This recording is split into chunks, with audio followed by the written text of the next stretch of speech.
hoping that a few others maybe find their way here in the mess, but glad we have people recording and excited. So welcome to our MCC Visiting Writer Series featuring Kathleen Aguero. Good stuff.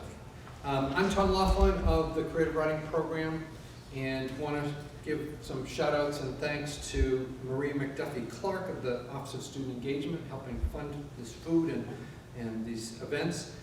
Dean of Liberal Arts, Matthew Olson, English Department Chair Jill Keller, all supportive of us. Jeff Kaplan here with his student interns from the Communications Department. And Beth Noel from the Office of the Marketing Office and her staff that helped get word out about this. Today we'll hear from Kathleen Aguero, her poetry, and discuss and answer questions after that. Kathleen Aguero has published 5 books of poetry. Most recently, World Happiness Index, which is this. Her previous collections include Daughter of, The Real Weather, Investigations, The Mystery of the Girl Sleuth, and Thirsty Day, which was Alice James' books. Her poems have appeared widely in literary magazines and journals such as Poetry Magazine, Massachusetts Review, and Cincinnati Review. She has co-edited 3 volumes of multicultural literature for the University of Georgia Press, Daily Fare, Essays from the Multicultural Experience, A Gift of Tones, Critical Challenges in Contemporary Poetry, and An Ear to the Ground, an Anthology of American Poetry. She also is a contributing editor to Kenyon Review and a consulting editor of Solstice Literary Magazine. A 2-time winner of the Furman Houghton Award from the New England Poetry Club in 2012 and 2008. She's received grants and fellowships from the Massachusetts Cultural Council, Elgin Cox Foundation, and the Virginia Center for Creative Arts. Kathleen is Professor Emerita of Pine Manor College, now part of Boston College, where for many years she was Professor of English, as well as serving as Director of College Composition and Humanities Division Chair. She has taught creative writing workshops at many institutes and conferences, such as the Writers Center at Chautauqua, New York, the Community Music Center in Boston, and in many different venues through poet and residence programs in New Hampshire and Massachusetts, as well as for caregivers workshops in community and institutional settings. In 2004, she was a visiting research associate at Brandeis University's Women's Studies Research Center. She teaches in the Solstice MFA, or Masters of Fine Arts and Creative Writing program at LaSalle University, and in Changing Lives Through Literature, an alternative sentencing program based on the power of books to change lives through reading and group discussion. Of her most recent book, World Happiness Index, the 2013 presidential inaugural poet Richard Blanco has said, "This compelling collection speaks with firm tenderness to the inner struggle of human agency that we all feel, caught between our resoluteness and our limitations, especially during these trying times. Through Aguero's arresting metaphors and intimate yet oracular voice, these poems feel like lucid dreams that we don't merely read, we experience as if they were our very own." Daniel Legua George, Poet Laureate of the City of Boston from 2015 to 2019, and MCC Visiting Writer alum. She was here in 2022. Has said about World Happiness Index, "Is it possible to be both clear-eyed and deeply poetic, direct and deliciously delicate? Kathy Aguero manages these binaries in poems that extinguish binaries and situate us in gripping depths of feeling, mapping emotional terrain and the politics of relations with the self, with family, with neighbor, with country. Aguero has us contemplate the beauty, complications, and contradictions inherent in the human experience. World Happiness Index reveals Aguero's considerable powers of image making and understanding." Please welcome Kathleen Aguero.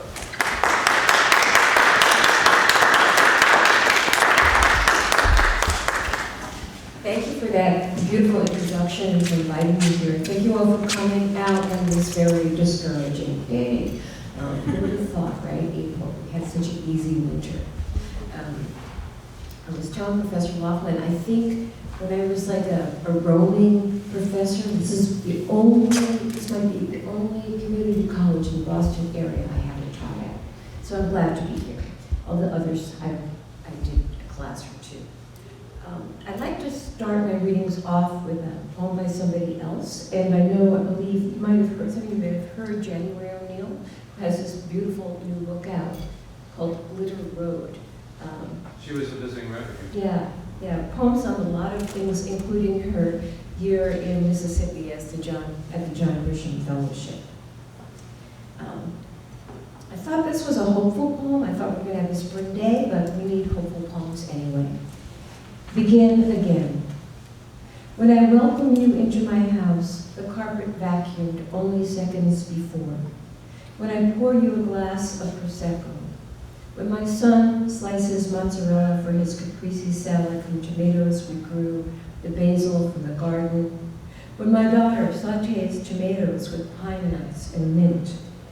Watching her slop red gravy from hot pot to dish is a lesson in grace, in forgiveness, in that's okay, we'll clean it up later.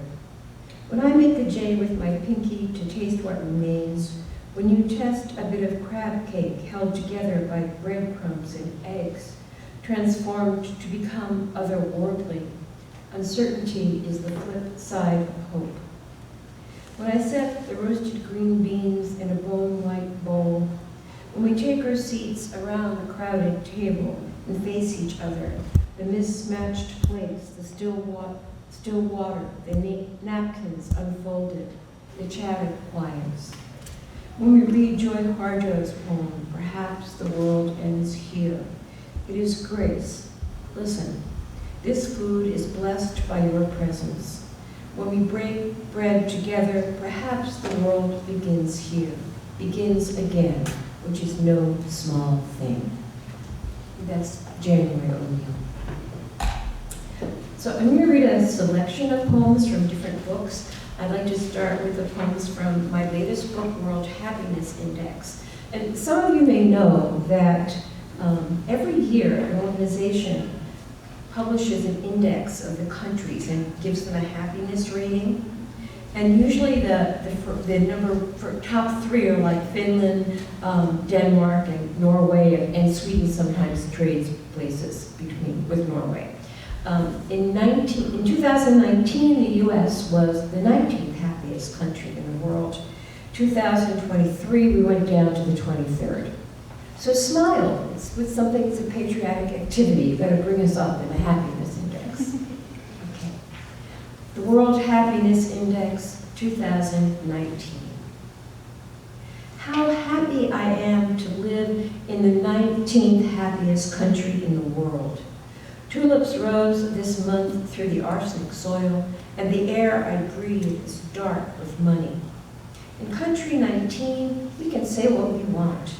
A professor in California is allowed to say we elected a racist president, and those who disagree can leave phone messages threatening his 9-year-old daughter because we live free or die.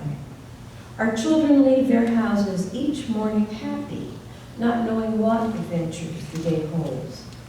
Might they be shot on the sidewalk by an officer who mistakes their cell phone for a gun, or by a stray bullet in the playground? Or will they get to school where they hide in the closet from an active shooter? If they arrive home safely, there's always tomorrow, and maybe tomorrow their teachers will have guns. They are happy to be living in this just happy enough country where no one dares get sick for fear of bankruptcy. If you try in happy country 19, you too can be as rich as the sea.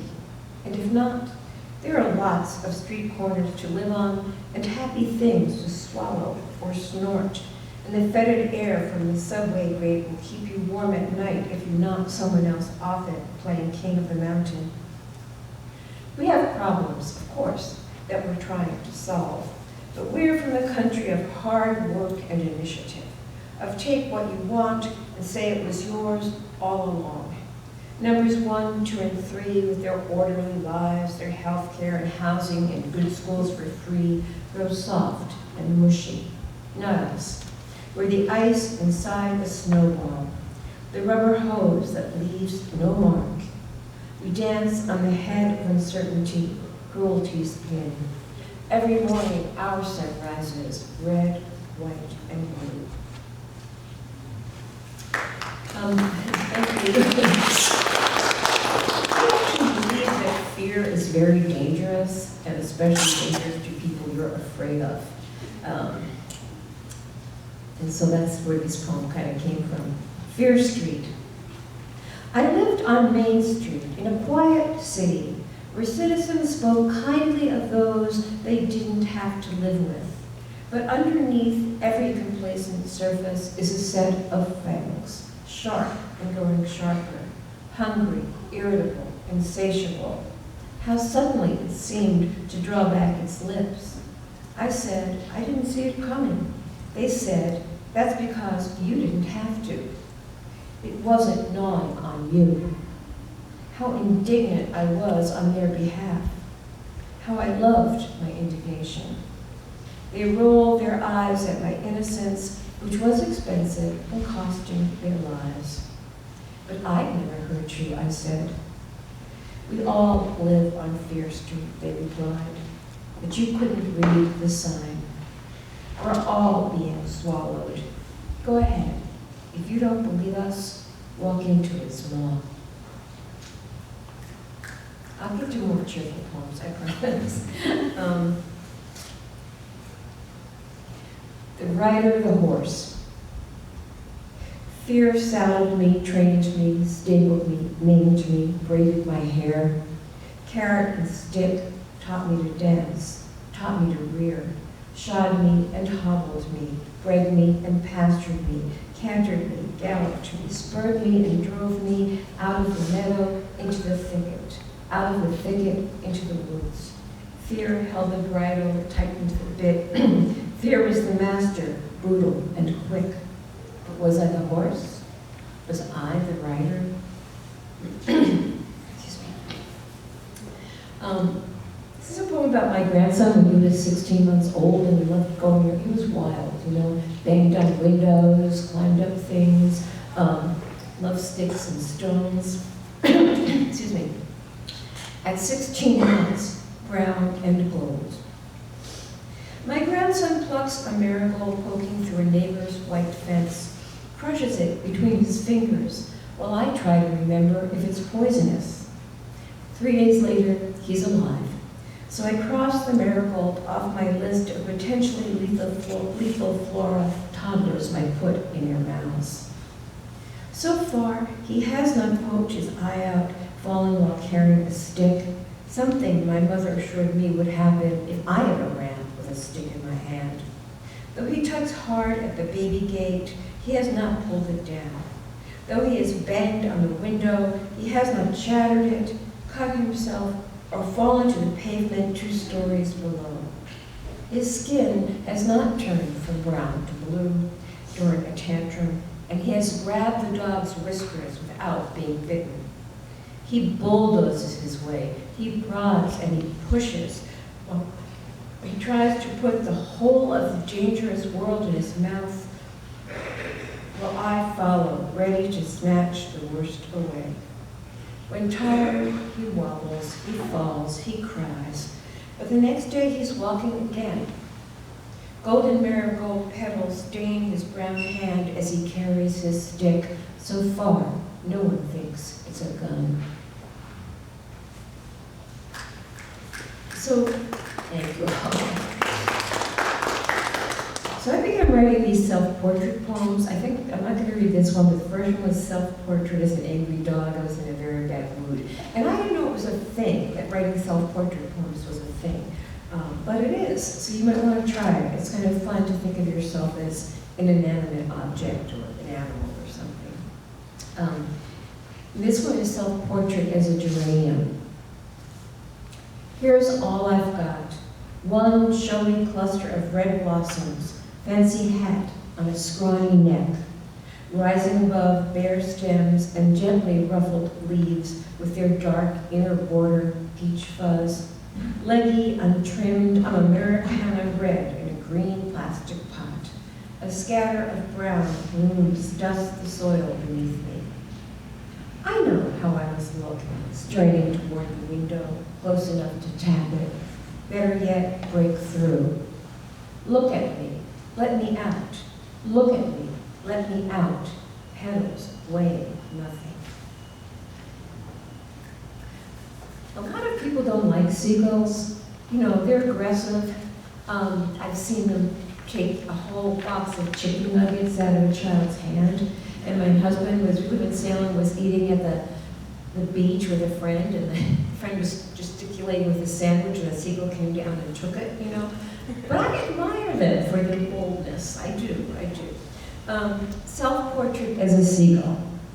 Forget the jittery plover nesting in the sand, just asking for its eggs to be crushed by your careless foot, nervously darting away, deserting its young if you come near. Picture me on an inflatable lounger knocking ash from my cigar, gin and tonic handy. Trash talking marauder, screeching with my gang in intertidal pools. I play chicken as you walk the shore. Snatch your lunch from its paper bag. Look for me in the parking lot, behind the market, where I street fight over clams, then strut a piece of shell hanging from my beak.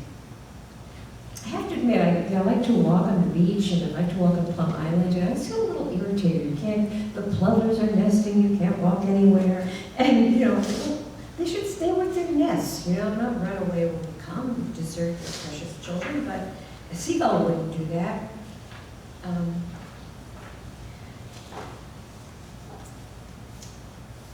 So, when I was a little girl, one of my cousins tormented me with the poem that begins the beginning of this poem. And I had no idea it was by Henry Wadsworth Longfellow. I thought it was just, you know, some nursery rhyme. Better Self.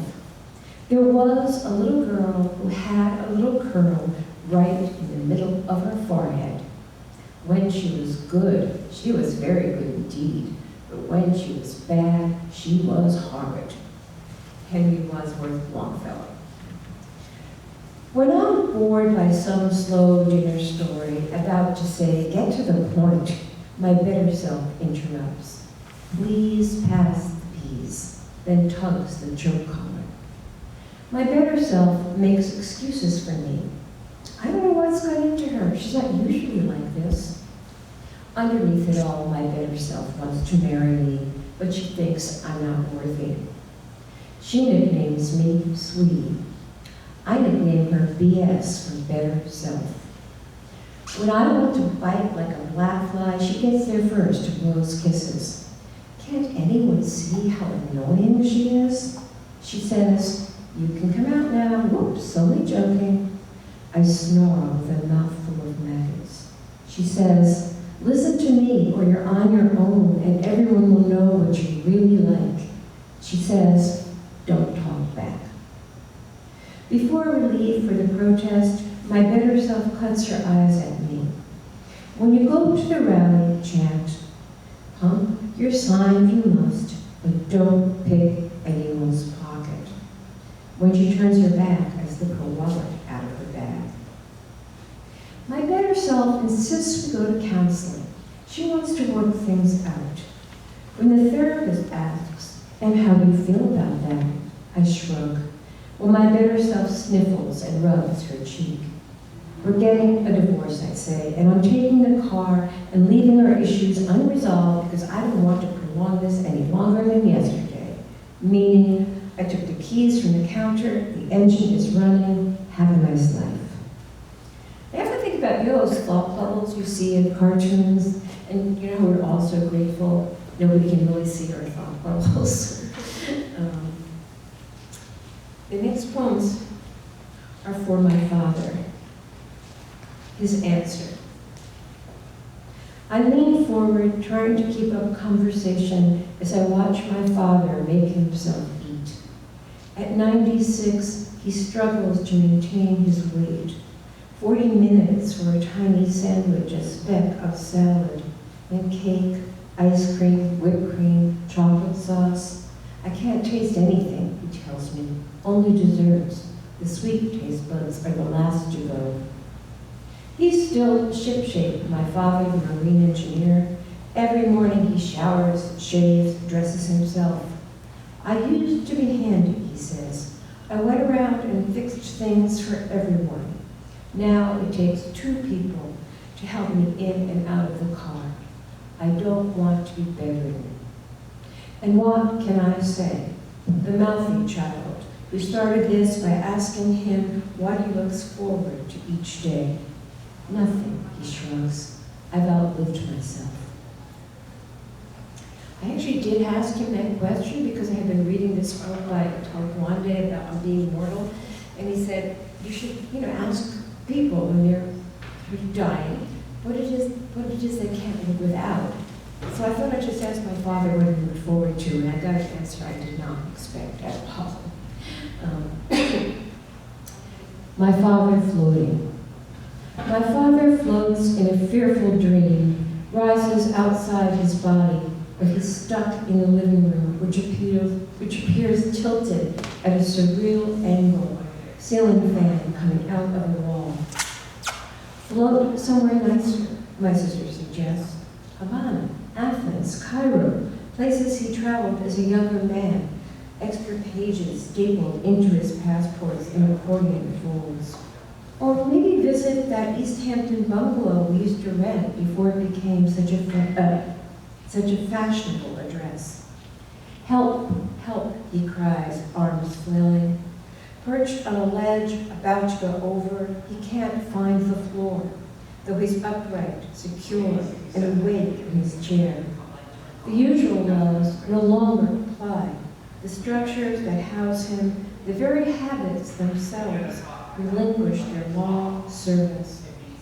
Coaxing, demanding, our voices fade to distant traffic. Our faces vague rooms. I've been out of my body, he tells us at lunch, as we attend to his labored breathing, keep trying to fix his feet on the ground. And this next poem actually came from an exercise I was doing with a friend of mine. She was in a nursing home, and she suggested we just find a line from someone's poem, and then write about it. And I don't remember I don't think the line itself is in this poem. I don't remember what the poem was. This was mine, started from that free write. Night sky. Our troubles show up like stars disturbing the blank night, petty compared to the moon, pearl in a black velvet case, but grouped in constellations, what satisfying tales. The big and little dippers quench our thirst to be tragic as Callisto turned by Juno to a bear. Likewise, we've been wronged by a jealous lover's fear, or, like Andromeda, ruined by a parent's pride and rescued just in time. Or so we like to say to make our lives exciting, at least significant as stars we map our passage by. A story we can squint at, something with a shape. I'd like to read some new poems and then some poems from older books. On the North Shore, there's 2 things I take part in. One is a group of poets called the Thursday Poets. We just actually get together every Thursday, not to do anything like workshop. We just talk and drink coffee. But then we started a kind of group and we host readings and things like that. And also, one of those members, Colleen Michaels, teaches at Endicott College and has this fabulous thing she calls Poetry in Improbable Places Tour. So for example, she had a reading at a consignment store, and all the poems had to be about clothing or used clothing or material or all right in the store. And one was on the, did I just turn on my clock now? Oh, okay. So anyway, she has this poetry in Probable Places tours. Once we were all on the deck of a pirate ship and the Essex Maritime Museum, we had to read poems about boats and things. But this one was in the Wenham Historical Museum in Wenham, Massachusetts. And part of that museum is a historic house that Judge Hale lived in. He was one of the judges in the Salem witch trials, right? And he was very adamant that there were these witches until his wife became accused. And then I can see you know the story. Then he took a softer stance. So the doll was in the old house, but the other part of the museum is filled with kind of toys and artifacts, things like this. Doll in the bedroom, Wenham Historical Museum. I am the one in the gray blanket lying in the splintered cradle at the foot of the bed. My bonnet is dusty, my face brown ash, my smile sewn in place. I've been here since Sarah Hale, accused of witchcraft, was cleared by the good judge, her husband. Sometimes I think I remember the children hanging me in her stead and coffining me here for expiation. After closing time, I rest this throne, just as you fear I might. The pretty dolls stayed mute, stayed still, eyes unblinking as I whisked by.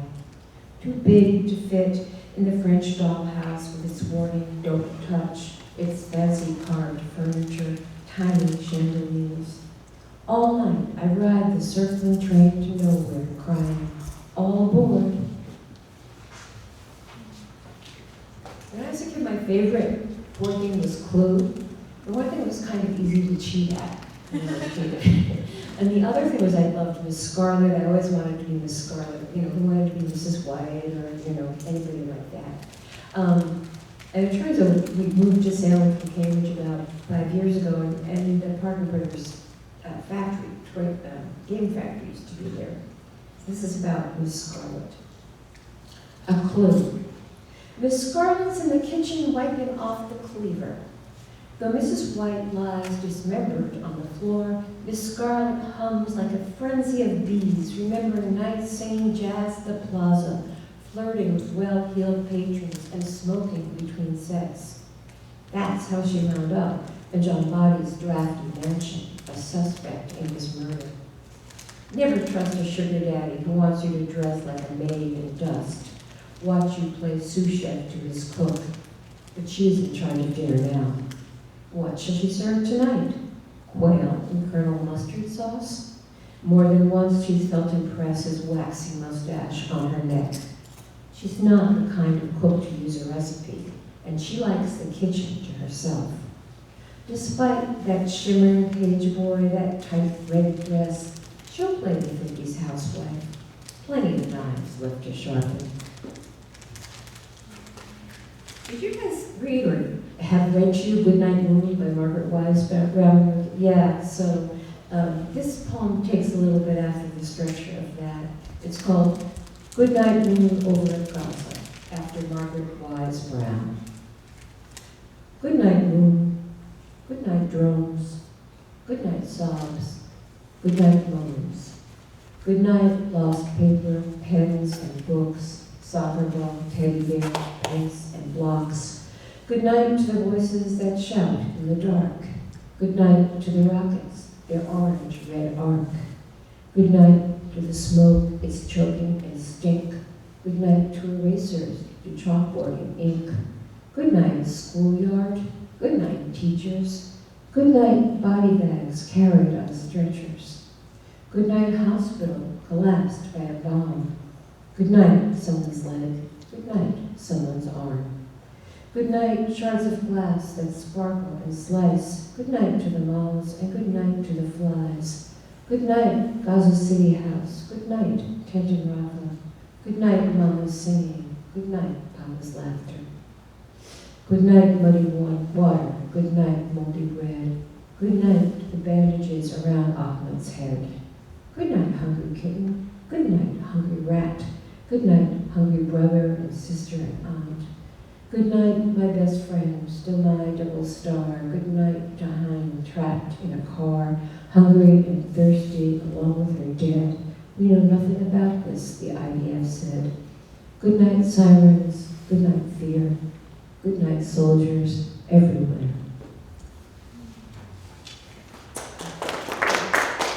Thank you. Thank you. Okay. So, this book, I wanted to read. Oops. This is from Daughter of.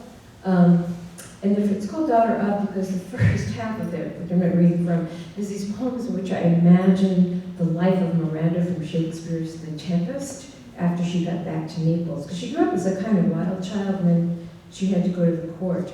But I'm not going to read you from that unless you took the course, a Shakespeare class. But I was teaching a class in children's literature at Pioneer College where I taught, and it was interesting to me that mostly, not always, but mostly the men rescued the women. Once in a while, women rescued men, once in a while, they rescued other women, but mostly men rescued women. So I tried to think of it otherwise. Sister Legend. Would you go down to the smoky river for her, back through the quaking tunnel into the slick cave? Would you sing all the while, Sister, I'm coming? She holds your history in her bones. Like her or not, she waits at the end of the same cord. She's all you won't dare, and you promised to be home for her. But already she's making a slow turn, growing toward another sun. Maybe you looked before she was ready. Now you can't take it back. Or maybe you rescue her. She drifts through the rooms of your days, arctic hands, face blank as a sidewalk, or grabs you, hissing snakes in her hair, their tongues in your face. Something you shared at birth, she swallowed whole. Who's to say you're the brave one? Who's to say who's been saved? This next poem is a villanelle. It has, villanelles have a certain rhyme scheme and repeating lines. And this poem is in memory of a friend of mine who took her own life. And I had a really hard time trying to figure out how this vibrant woman, who was always lots of fun, always laughed so much, became this clinically depressed person. I just couldn't trace the change or figure out how it happened. And then, excuse me, I remember the Irish story of the changeling, where the fairies steal a human child and put a very beautiful but strange child in its place. And that somehow, I mean, it doesn't make sense, but somehow that helped me reconcile myself and somehow have a story, a narrative for the change in her. So this is a villanelle which I wrote about her. Changeling, in memory of Catherine Young, September 1949 to August 2002. Deep within the grim woods of despair, you swallowed all of terror's shining pills. The kingdom of your body still sits here, but you've been stolen. Empty-eyed, you stare or weep. You smoke and mumble that you're evil. Twisted mantra, black wand of despair which hypnotizes you, so we can't tear it from your grasp or move the perverse will that rules your body's kingdom, sitting here. You turned your head when I first ventured near. Don't try to rescue me, you said. I felt impenetrable thickets of despair. We cannot find the charm to make you care. Not pills, not current coursing like a thrill will animate your body that sits here head drooping like a broken burns. Oh, steer us from our smoke, the patronizing lilt, the sideways glances masking our despair. All we can give this vigil, sitting here. And let me see, I'll read one more poem. So I'm just going to go to maybe 115. So,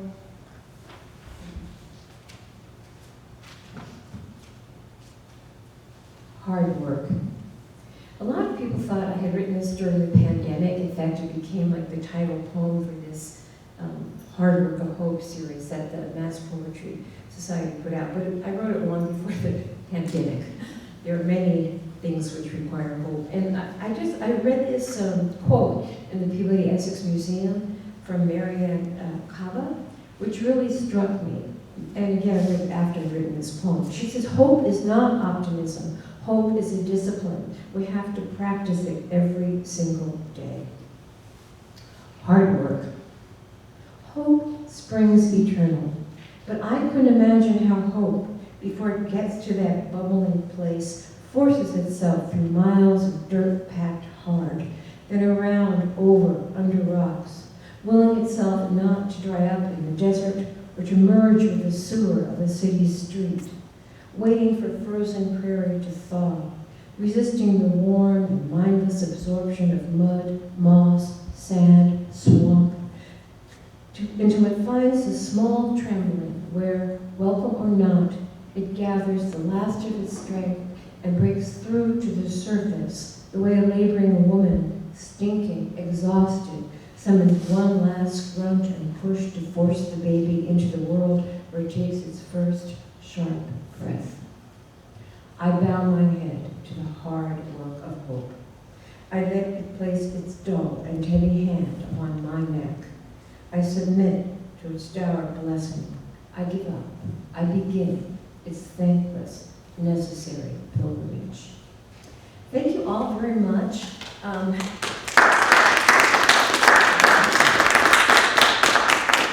happy to, answer any questions you have about writing or teaching or programs in creative writing. I teach in a low residency one. Yeah. I like to probe all the visiting writers with this question, but I guess, what were kind of the challenges you faced in terms of publishing, getting books out there, and kind of how long did it take for you personally?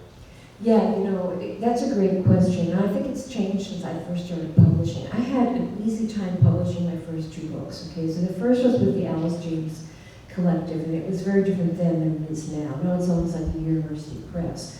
But then it was a bunch of people in a workshop who decided to start a press, and we took each other's books around to bookstores. We didn't get paid. All the money went into the press, just pay for the next book. And it was so long ago, I need to tell you, that we actually pasted up things on a light table, and I used to remember which poems my friends helped me paste up and which lines looked a little crooked. It was bad because my bookmate was like, there, pasting up. She said, I don't know, this word, that word, which one should we paste in? And then the second book, which I didn't read from, called The Real Weather, was also solicited by Kenyon Press because they had published some of my poems. But after that, it was a hard slog. It took me like 10 years to get Daughter of published. And I began sending it to contests and stuff like that, and it was so frustrating. It would be a finalist or a semi-finalist. I'm going to save money, because they'll charge you. They have to, because they don't have money to publish the books otherwise.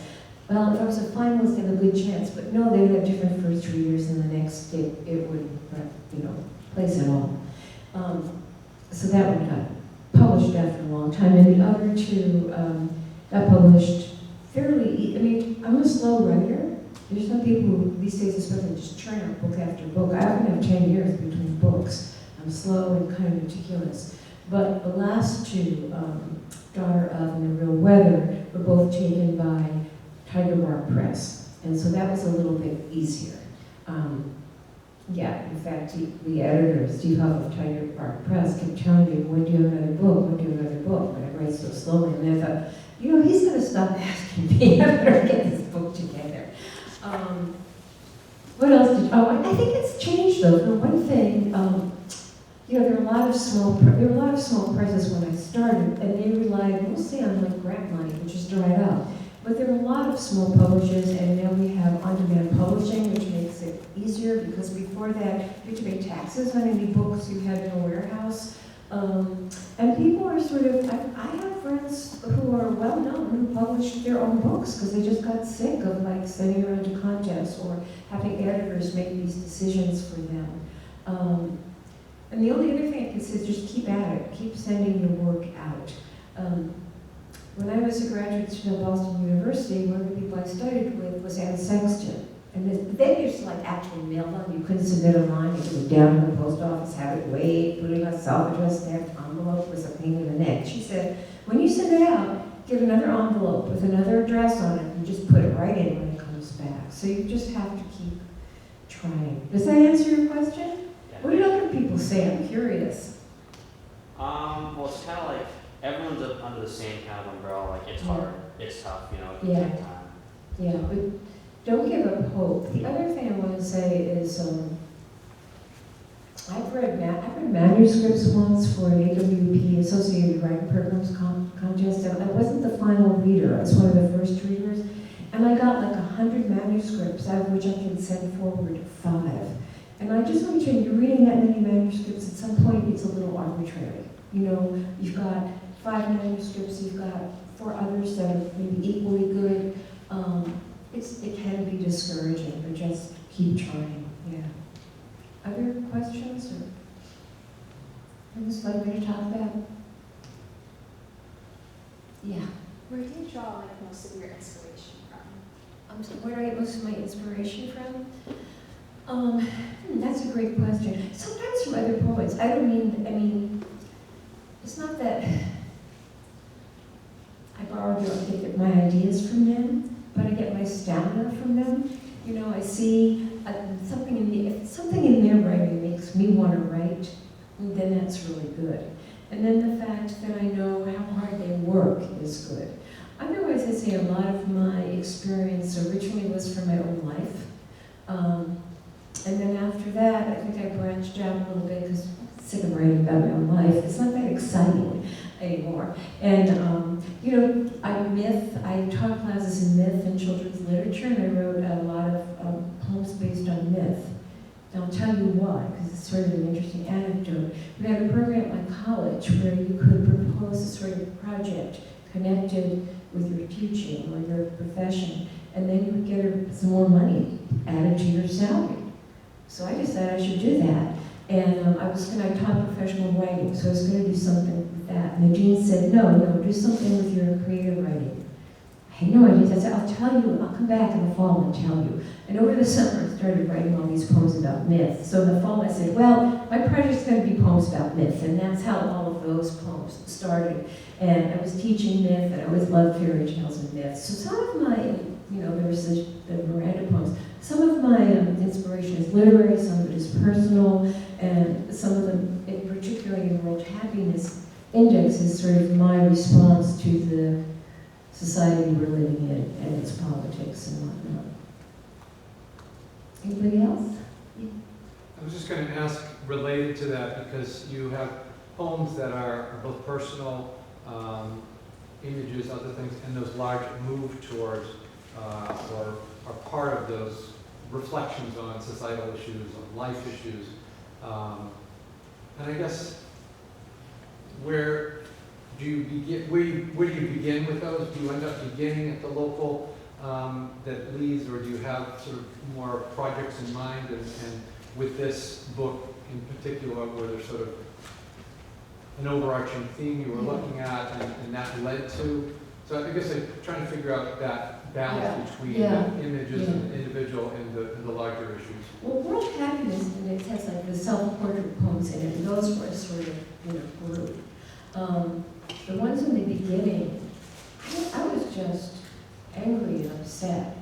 And for a long time after I don't need to get political because I know and I honor everyone's views, but for a long time after the 2016 election, I was kind of speechless. I didn't know what to say, how I could rise to the occasion. And I felt like there was so much hatred and fear. And I have 3 biracial grandchildren, so I've become very conscious of racial tensions. But I didn't know how to write about it. And so some of those, like Fear Street, World Happiness Index, and a couple of others, I don't know, those the Riding the Horse just kind of came to me, which doesn't usually happen.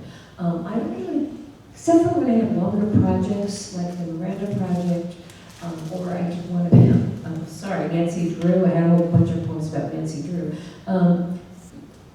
I don't usually have a long project. I wish I did. It is much easier to sit down to write when you know what you're going to write about.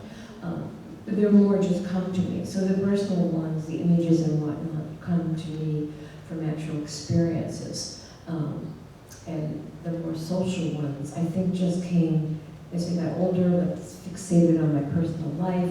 My kids were grown. I was beginning to wind down teaching. I had more time to think about things. I tried to find ways to talk about that stuff. And it's not easy. We were starting at the low residency program I teach at social action and writing track.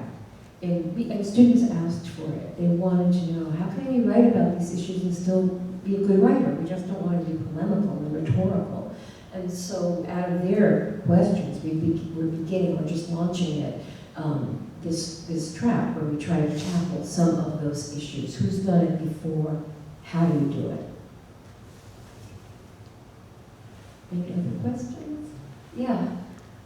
How did it feel writing poetry before you were published versus like after, in terms of the experience? Yeah, that's a great question. You know, when I had my first book accepted by Alice James, I thought I was walking on air. I thought, oh, I'm a poet, you know? It's great.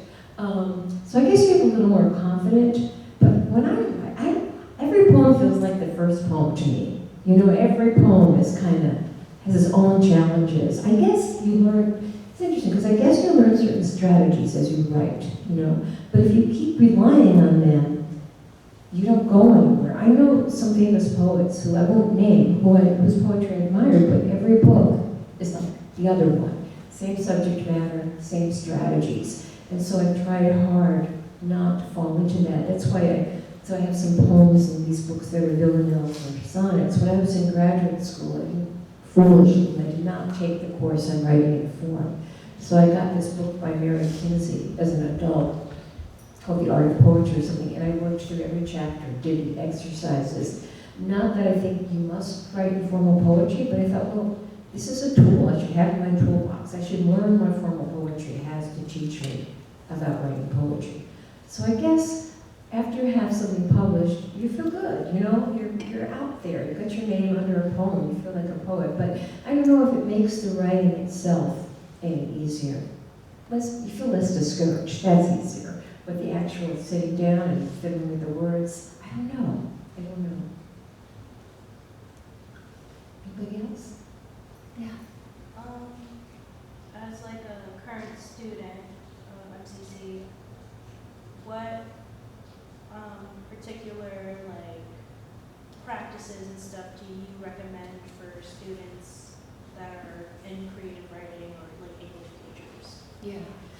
I mean, some people say writing every day, and that's a great ideal. Yeah. I don't always Yeah. make it. But I think don't judge your work. Like, try to write freely in the beginning is really important. And don't, like, put yourself in a cubbyhole. Like, I'm a poet, I'm a fiction writer.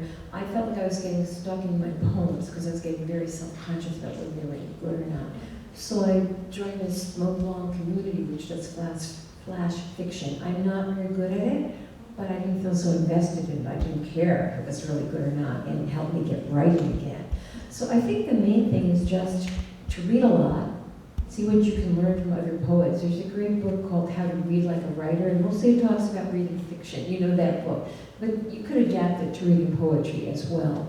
And then just, try to write freely, and then try out different forms and different styles. Try to write in whatever genre appeals to you. I mean, one thing I think very exciting about now is there's so many books that are mixed genres, like Claudia Rankine's Citizen is one example I think of. They couldn't decide if it was poetry or prose, so they nominated it for prizes in both. If you have any competence in another language, try translating. See what kind of head that puts you in. Reading and writing. One of my friends, when I was discouraged, wrote me a letter. He said the only way in is through the door, meaning keep at it. Anybody else? Yeah. Go ahead. Out of all the books that you've published, which one is your personal favorite? People ask that question and say, oh, the most recent one. It's your baby. I would say, really, let me think. Definitely World Happiness Index. And I'm actually very fond of Daughter of, although it's not my most recent book. And I think writing all those poems about a Shakespeare play kind of didn't make it a popular book, but I loved it. I enjoyed writing those poems. I like the myth poems. So I'd say those two, but if I look at the other books, there's things I like in them also. But probably it's your latest book. It seems fresher, Yeah.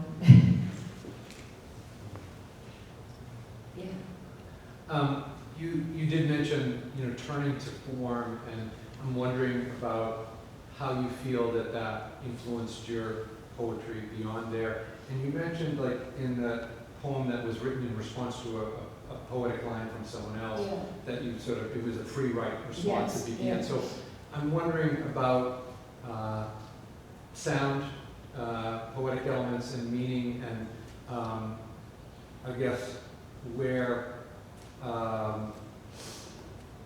you start, and also how much the attention to poetic elements and form and internal rhyme and other things are things that you add, or have they become more a part of Some your of writing? them, I think, are a part of me, because you write with your ear in a way, but I also, after I write something, I mean, I tend not to write in lines. I'm always amazed at these people who just write things that look like poems. Mine just look like, bleh, on the page, and then I go back and shape it and put in the line breaks.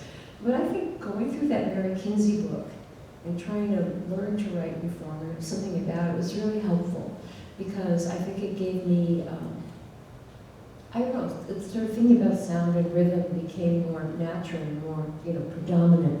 I think one thing besides like imagery that's important to me are line breaks. I feel like line breaks are one of the main tools of the poet. Rhyme is limited in English, right? You know that because it's something that comes from Romance languages that has lots of rhyme. It doesn't mean you can't rhyme, but you gotta go to off rhyme, the slant rhyme, and stuff like that, and you're gonna sound like a nursery rhyme. But line breaks are really interesting because you can create different kinds of meaning, different kinds of emphasis, and it's one of the things that distinguishes poetry from prose.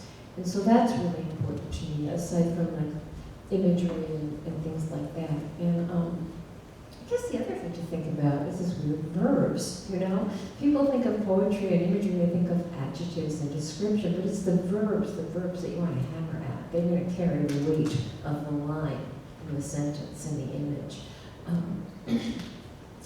There's a really great essay by Molly Peacock called The Three Structures of a Poem or something like that. And I won't go through the whole thing, but she breaks it down. She has these comparisons to body parts and this and that, but she breaks it down into the line, the sentence, and the image. And she talks about the image carrying the meaning of the poem, the intuitive meanings. If you don't understand a poem, track the images. What she has to say about the sentence and the line really interests me because she says a poem has two rhythms, the rhythm of the sentence and the rhythm of the line. And they can play against each other and create a kind of tension, and prose doesn't have that exactly, or not so clearly visually marked. So depending where you end your line, in the middle of a sentence, you still have sentences, even if you're writing fragmented, there's a ghost sentence structure behind it. You create emphasis or double meaning, or you change the rhythm. So I don't know if that answered your question. I think we just went off on a tangent, but anybody else? Any questions about teaching or graduate programs? I'd like to have you maybe tell people, it's a couple steps because they'll transfer beyond here, but wonder if you could talk about the Solstice MFA program and that may be something for their future. So. Yeah, I love teaching in the Solstice MFA program. I think one of the main things that it has, as I said, it's small, but it's getting bigger, but it never wants to be too big. There's a real emphasis on community and supporting one another. In fact, our director, Nick Carney, says at the beginning, when we have our little orientation with students and whatnot, that it's so easy to be intimidated by somebody else's work, particularly when you first start in a writing program, and to think everybody else is better than you, and to feel a kind of envy, which is a kind of poison. And she says the antidote is to fall in love with somebody else's work, like to give that generosity to somebody else's work. And I feel, and she also says in the middle, it's a 10-day residency, in the middle whenever he's tired and cranky. She says, remember, if you have to choose between the compassionate remark and the intelligent remark, choose the compassionate remark. So people, I don't mean that people are like, oh, I like that, I like that, I like that, not at all. But they try to take care of each other and foster one another's growth. So that's what I really like about this particular program, that both the faculty and students do that. The other nice thing about a low residency program and the Solstice program is that you don't have to give up your life to come there. You're on the campus in the summer and the winter for 10 days, during which time you take a workshop and you take different craft classes. And after that, you correspond with a mentor who you put a suggestion down, a couple of people you'd like to work with. And you get feedback through the mail, usually via email, on your work. So it's a really close close working relationship, a lot of attention on your work. I went to a traditional, writing program at the U, where we all came to Boston and sat in our classes, and it was wonderful, but I didn't get the kind of attention to work that the students in the Solstice program get. And also then you have the benefit of being with people of a wide variety of age and background. We had somebody who got her MFA when she was 70. We've had people who are retired neurosurgeons. We've had people just out of college, and they come from all over the country and all over the world. So that's really exciting, and it's something that you can't always get in other programs. So I would say, why do I love the Solstice program? I love the community and the support that it gives people. It's a very generous, spirited program. Wonderful faculty and students. And then just the variety of the experience at the little residency. You might think, since you only see people for 10 days, you wouldn't have those kind of bonds if you had a resident program. But that's not true. These students are really, really close. It's an intense experience, and they're seeing each other all day for 10 days. And then they keep in touch afterwards online. They start workshops, or we have some alums who have started to rent a house on the LaSalle campus, and they come during our residencies and use it as a writing retreat. And they also go to the classes and seminars and readings that are offered. And the other nice thing, it's a different kind of academic thing. You don't take a whole semester course, but you take these seminars, these craft classes that are 2 hours, or these little elective classes an hour and 15 minutes. But you take a wide variety. So if you're doing poetry, but you're kind of interested in learning more about the lyric essay, chances are somebody's offering that, and you can learn about it. You're not locked into one subject for the whole semester. So yeah, any questions about that? You can also, it's not far, it's in Newton, come and visit. You can sit on mostly, I don't know if you can sit on a mod workshop. People have different feelings about that. But you can sit in on classes, you can talk to students. Meg Carney, who is the director, is just wonderfully open and welcoming. We love people to visit. So if you're around here in July or January, go. Yeah. Sorry, where in Newton did you say it was? Oh, it's now at LaSalle. It used to be it's at LaSalle in Newton. Yeah, LaSalle University in Newton. Yeah, so not that far. And the readings are free and you can park, which is always like iffy if you go somewhere in Boston. Anybody else? And I think the readings are online. Well, Okay, thank you thank you all. so much. And I want to give a couple announcements, and then we'll have you choose some of this books being wrapped up. Oh, okay. Anna, can you grab that box for us over there? Maybe we'll do that. I wanted to mention, thanks people coming, I wanted to mention a few events coming up. This coming Tuesday, How Fact Becomes Fiction. Professor Emerita and author, social activist Jean Traunstein has a new book of short stories out called Mother Love, a powerful short story collection about mothers of children who kill. And that's happening on the Lowell campus, 11 o'clock in the assembly room on Tuesday. This coming Tuesday. Also coming up on the 17th, Wednesday, the Middlesex Night at the Untitled Open Mic.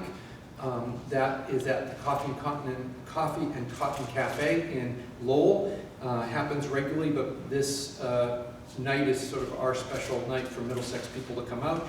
And the featured readers that night is an open mic, and then featured readers, either one or more. Our featured readers are 4 students, 2 recent alums, and 2 current students who will be our featured readers that night.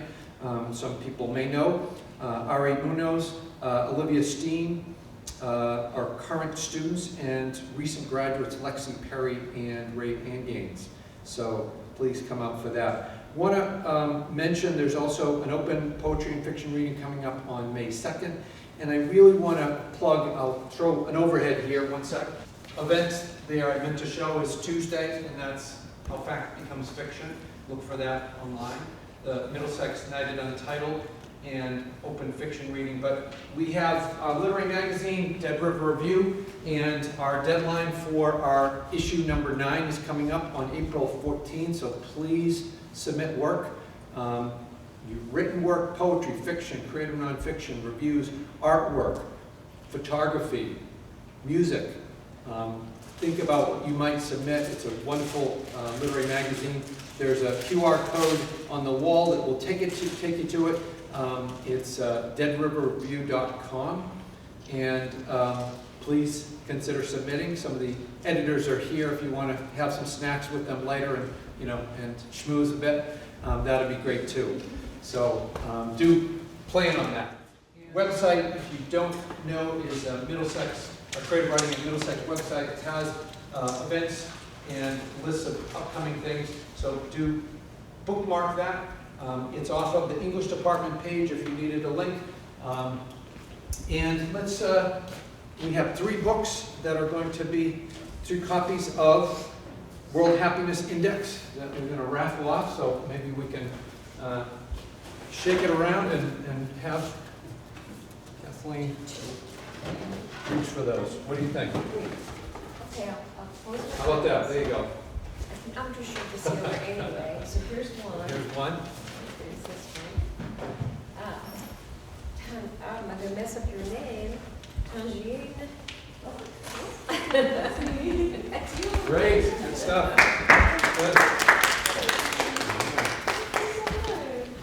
And I'll hold that first. Tell me how to say your name. Tangerine. I did Tangerine. that right. Yes, perfect. That's good. Thank you. And stick around and she will be able to sign afterwards. Oh, yeah. There also are books available in the bookstore if you don't get one in our mix. Meredith. Meredith, another one. Great, let's hear from Meredith. Oh, man. Hold the camera. There you go. Thank you very much. Sure. Appreciate it. I'm gonna try to get some of you in different ways. Come on. This time I will. Anna. Anna, great. Ah, Great. Well, there are books available in the bookstore if you want to pop over and come back, right next door. They have copies there. But stick around, have some snacks, talk with Kathleen. And again, thanks everyone who came today. And thank you to Kathleen. Wonderful having you. okay.